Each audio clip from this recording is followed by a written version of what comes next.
nggak sih PKMK ngapain aja? Kita PKMK, of course kita bikin produk. Kita PKMK, of course juga ngurusin keuangan.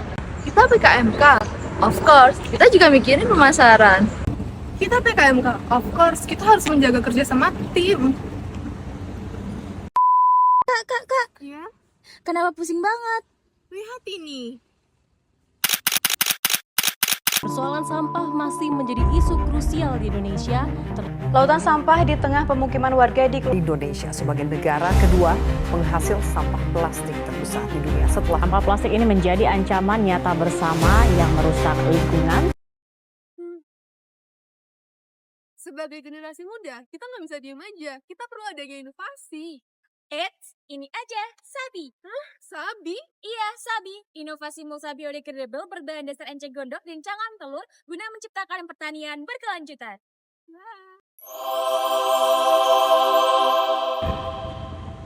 Jika ada pepatah mengatakan tak kenal maka tak sayang, kenalan yuk. Hai, aku Salbi, mulsa biodegradable. Ada yang tahu nggak sih mulsa itu apa? Aku tahu, mulsa merupakan salah satu aspek penting dalam dunia pertanian. Mulsa memiliki beberapa manfaat, di antaranya sebagai pengendali gulma sekaligus menjaga kelembapan tanah. Namun tanpa disadari, mulsa memiliki sifat yang sulit terurai.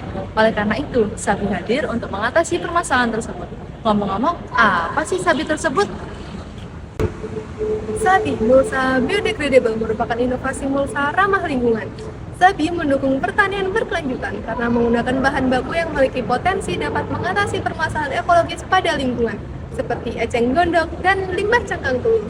Dengan bahan baku tersebut, Sabi menjadi alternatif pengganti mulsa konvensional karena memiliki sifat yang ramah lingkungan dan dapat terurai. Halo Sobat Sobi, saat ini saya sedang berada di Embung Watu Manten, Yogyakarta. Seperti yang teman-teman lihat di belakang saya, eceng gondok tumbuh sangat melimpah.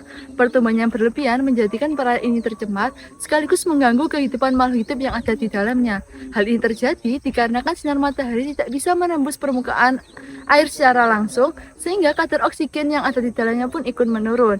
Mirisnya, permasalahan ini tidak hanya terjadi di daerah Yogyakarta, melainkan di beberapa perairan yang ada di Indonesia, salah satunya di Bengawan Solo. Oleh karena itu, kami hadir dengan inovasi terbaru, yakni dengan memanfaatkan eceng gondok sebagai bahan baku pembuatan mulsa ramah lingkungan. Penasaran bagaimana cara kamu membuatnya? Yuk ikuti terus sosial media kami untuk mengetahui informasi selanjutnya. Sampai jumpa! Tahukah kamu bahwa cangkang telur itu mengandung 95% kalsium karbonat, yang mana kalsium karbonat merupakan senyawa yang sangat berperan penting dalam memperbaiki struktur tanah serta melindungi tanaman dari hama. Oleh karena itu, Sabi menawarkan solusi untuk mengurangi limbah organik dengan memanfaatkan cangkang telur menjadi mulsa. Hai Sobat Sabi, jadi kali ini kita lagi ada di salah satu mitra kita pembuatan bahan baku, yaitu cangkang telur yang ada di Martabak Casablanca, tepatnya ada di Jalan Kaliurang KM 4,3 di Yogyakarta. Nah, cangkang telur ini bakalan menyuplai bahan baku kita untuk Sabi. Halo, selamat sore Sobat Sabi. Kali ini bareng aku, Fani, kita lagi ada di Martabak Casablanca. Kali ini kita langsung ketemu sama salah satu penjualnya, yaitu sama Mas Vicky. Sama Mas Vicky ya. Kali ini kita bakalan tanya-tanya seputar limbah organik yang diproduksi sama Martabak Casablanca. Kalau di Martabak Casablanca ini sendiri, salah satu limbah organik yang diproduksi ada apa ya Mas? Kulit telur. Oh, ada cangkang telur ya Mas? Betul sekali. Kalau di Martabak Casablanca ini seharinya itu produksi cangkang telur berapa banyak ya Mas? Kurang lebih 200 butir. Oh, jadi ada 200 butir cangkang telur yang diproduksi. Oke, itu cukup banyak ya Mas. Kalau untuk limbah cangkang telurnya sendiri itu dibuang atau diolah ya Mas? Dibuang aja sih kita. Oh, dibuang aja ya Mas. Wah, sayang sekali Sobat Sabi, ternyata limbah cangkang telurnya hanya dibuang begitu saja. Wah, banyak banget ya limbah yang diproduksi. Satu outlet martabak itu baru satu loh. Apalagi kalau kita hitung-hitung ada berapa banyak sih outlet martabak yang ada di Indonesia. Pasti lebih banyak hasil limbah yang diproduksi. Nah, menurut data Kementerian Lingkungan Hidup dan Kehutanan tahun 2024, limbah organik sendiri menyumbang sekitar 62% dari total 73,2 ton limbah yang diproduksi. Namun sayangnya hanya 15% yang dimanfaatkan sebagai kompos dan juga biogas.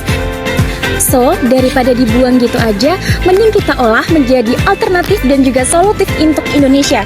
Jadi, kita menawarkan Sabi sebagai mulsa biodegradable untuk pertanian yang berkelanjutan.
So, stay tune di akun sosial media kami untuk mengetahui bagaimana cara mengolah cangkang telur dan juga bahan utama lainnya menjadi mulsa biodegradable. See you!